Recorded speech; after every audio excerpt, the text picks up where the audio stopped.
I'm getting married this Saturday.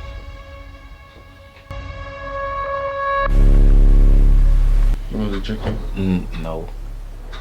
I'm going to pay for you. This is how you're going to pay me. I mean, what's the ego all about? You enjoyed it as much as I did. I'm sorry what to say.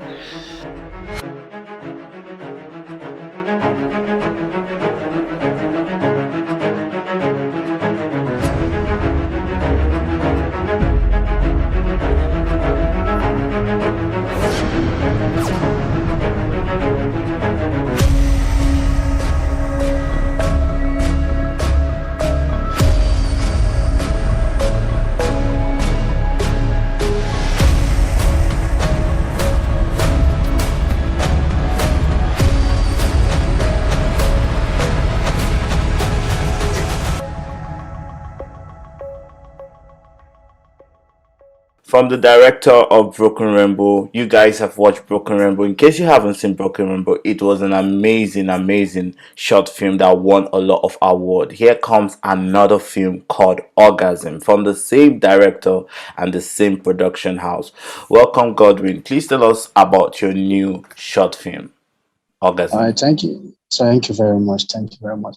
All right, Orgasm is a short film that centers on one finding love on a dating app. You know, in this part of the world, due to the discriminatory law, a lot of LGBTQ persons have to go to dating app for hookup, one night stand, and possibly to find love.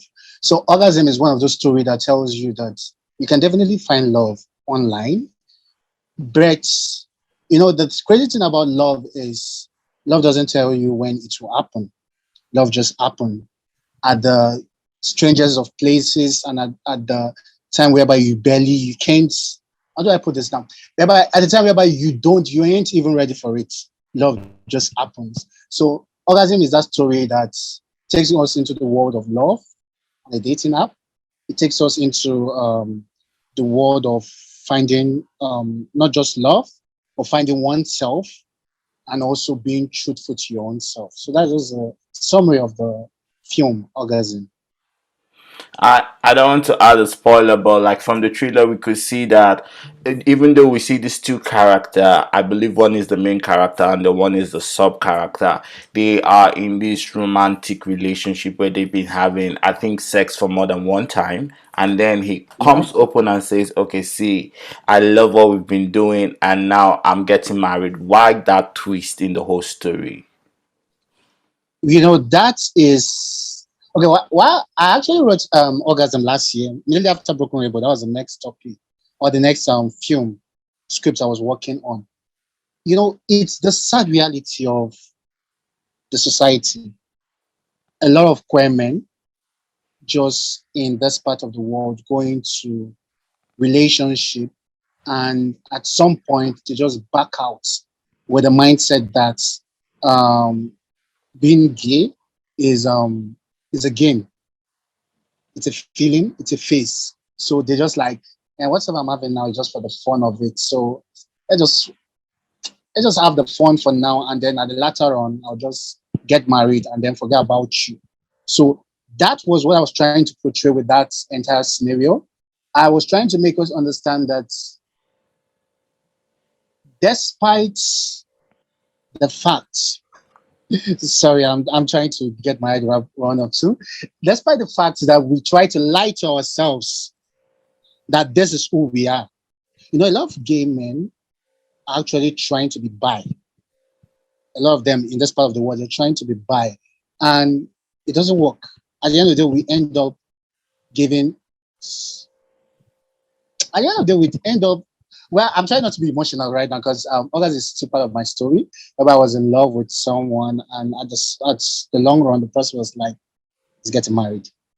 I'm like, And not to go into your personal, how did you overcome that stage? What did you do? How did the whole it's situation turn out? it was. I think I know the funniest thing was it was 3 days to his wedding. That was when we had our last thing together, and on that bed, he told me. In fact, that scenario you saw was actually what happened And I was like, what the fuck?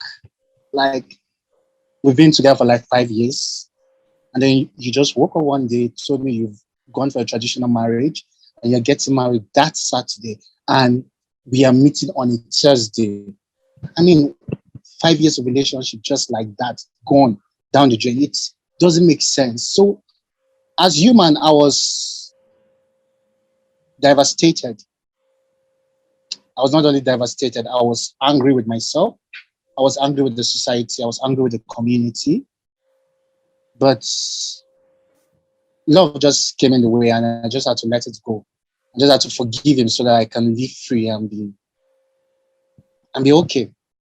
So that was just what happened. Now, for us who are watching this video and watching this movie and grasping this reality, what's your final word? What do you want people to really take out from the whole movie? The whole thing is just live your truth. You don't owe the society anything. I mean, we don't owe the society nothing. So if you bi, be bi. If you're gay, be gay.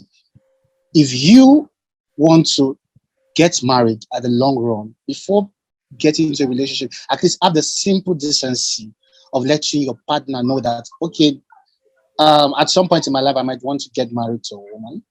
And then let your partner in his own senses be the judge. You don't just come up with shock or surprises. And then maybe after like 3-4 months, things didn't really go well with your marriage. You just think, oh, I think I have somebody that really understands me. This person understands me to the core. Let me go back to the person and maybe find comfort in the person. It doesn't work that way. It doesn't. I mean, the other person is human. He has feeling also. So I want every person that would see this film, it should add like the film should be an eye opener to the audience, and they should try to live their truth.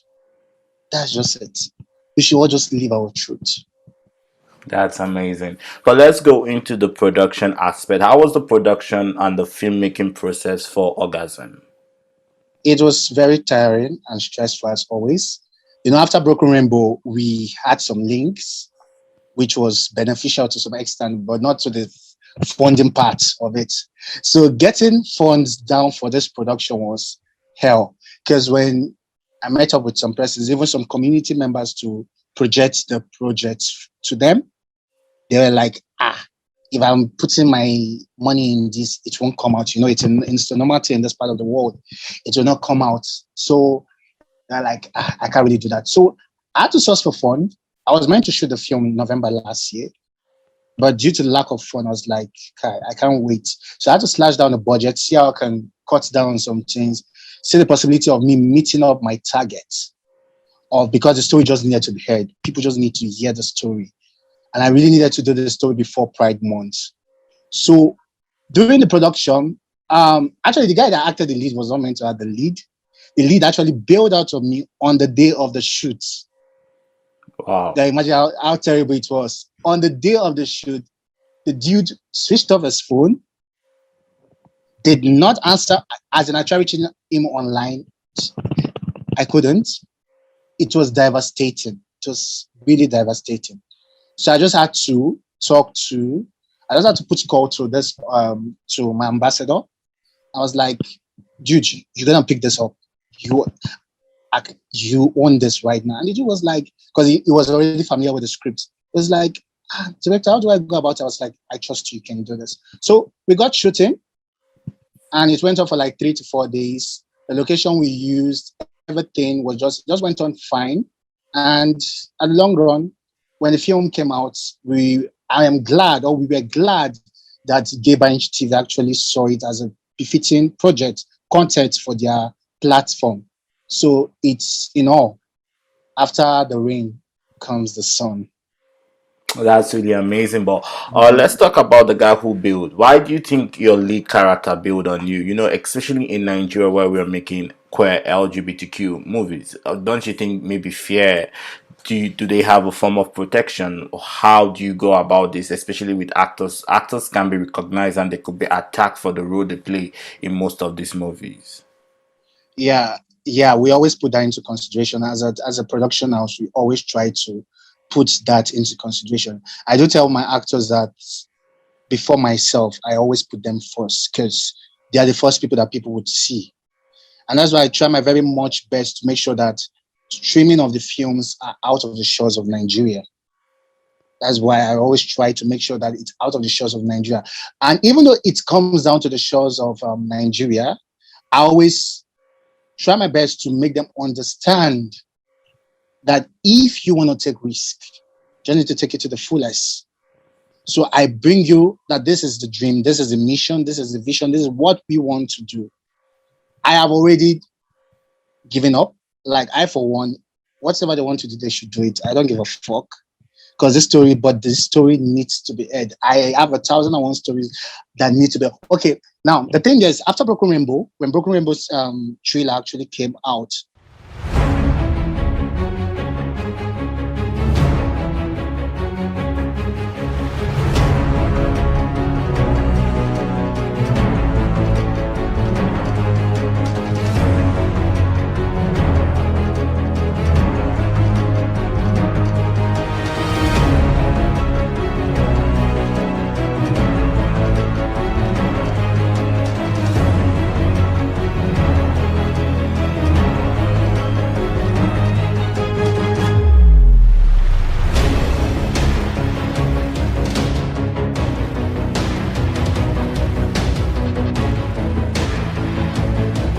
I am gay. I'm gay, Mom.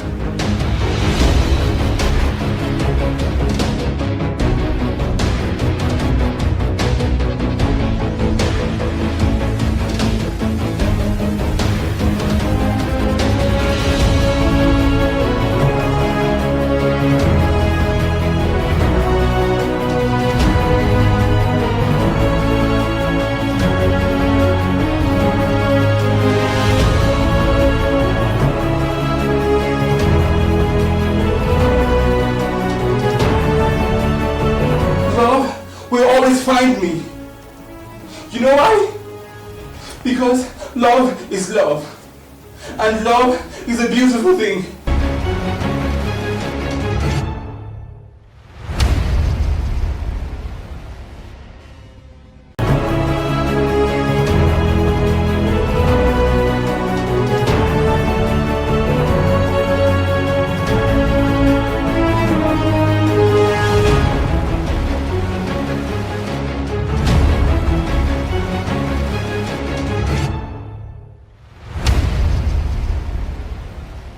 after Broken Rainbow, when Broken Rainbow's trailer actually came out, a colleague actually took the trailer to my superior at work. And that was how I lost my job. That was last year. They said I was instigating whatever they would say. So I think that was the more reason I needed to tell more stories. Because, I mean, if one story could take them off their feet and could make them feel, how should I put this word? Make them feel emasculated, then I think there's truth in what we're saying. I believe you get my point. There's truth in Yes, what we're saying. I do get your point. There's truth in what we're saying. So we just need to keep telling the truth. There's a popular saying that says that except the lion tells its story, it's only the stories of the hunter you would hear. So I think it's about time the lion comes out to tell its story, our own story. So I always prepare the minds of my actors for what may come. And we also try our possible best to also make sure that security are put in place for the actors while on set. And even after the production, we also try our best to make sure that during the post-production and other we try to give them safety tips. And we are also working in line with some human rights lawyers and NGOs to make sure that the actors and my production house itself is covered. So these are some of the things we've put in place over time, and it's really working for us. It's amazing the job you're doing, because like you are one of the first LGBTQ film producers that we know that's from the grassroots. Most of the people we know are from the higher, higher, not to say higher class, but from the higher, celebrity status. But you are one person we know that started from the scratch. And I just want to ask one question which ran into everybody's mind during Broken Rainbow, because when we had this interview that never aired, most of the actors from Broken Rebels were not part of the community. Why? and are the ones currently in Orgasm, are they community members? Good. So there's the one in Orgasm, yeah, they are community members. But Broken Rebel, why we didn't, most of them weren't part of the community. Reason because when I reach out to most of them, I said, then, no, there's fear. And I was just coming out. That was actually my first project. So they were, let me say, they lacked trust. At that point in time, they did not trust me. So I had to make use of people I've been working with over time. But as time goes on, when Broken Rainbow came out and things started going on well, I think people started wanting to identify with me. The community members wanted, as in, when I put up audition now, I know many people come to my inbox to like, so I'm ready, I'm in for this. So I think the initial problem of Broken Rainbow was as at then, they didn't trust me. There was no trust yet. But now I think I've gotten their trust, the community trust. Thank you so much, Godwin, for coming out with us. Thank you for having this conversation. If you guys haven't watched Broken Rainbow, the links for Broken Rainbow will be up on the description below, and Orgasm also by the right. So, guys, please make sure you watch these movies. They have been interesting movies, and we trust that when Orgasm comes out, the streaming links will be on our YouTube channel. Thank you, Godwin, for coming on today's show. If community members want to engage, want to support, want to be in your project, how can these community members help with your forthcoming projects? Now, in my forthcoming project, you can help by, we need funding, we need investors, we need sponsors, we need executive producers for the project. So you can just send me a mail to orgmediaconcept@gmail.com, or you can check me out on Facebook or Instagram at Godwin Harrison. Once you go there, you'll see me with my face looking at you. So just send me a DM and I will answer you. We are very open for collaboration, partnership, sponsorship, name it. And then if you are a community member and you need a platform also, the essence of my media house is to properly represent the LGBTQ community in Nigeria and Africa at large. We're here to properly tell our stories. So if you want to partake in any of our projects, you can also send me a DM or mail me. And we have a project coming up this month end. That it's actually my debut feature-length film, Happy Ending. So you can also, we are still open for casting. And we are still open for partnership, name it. So that's just it. So, guys, you guys have heard it. NGOs, it's not all about receptives and HIV and da.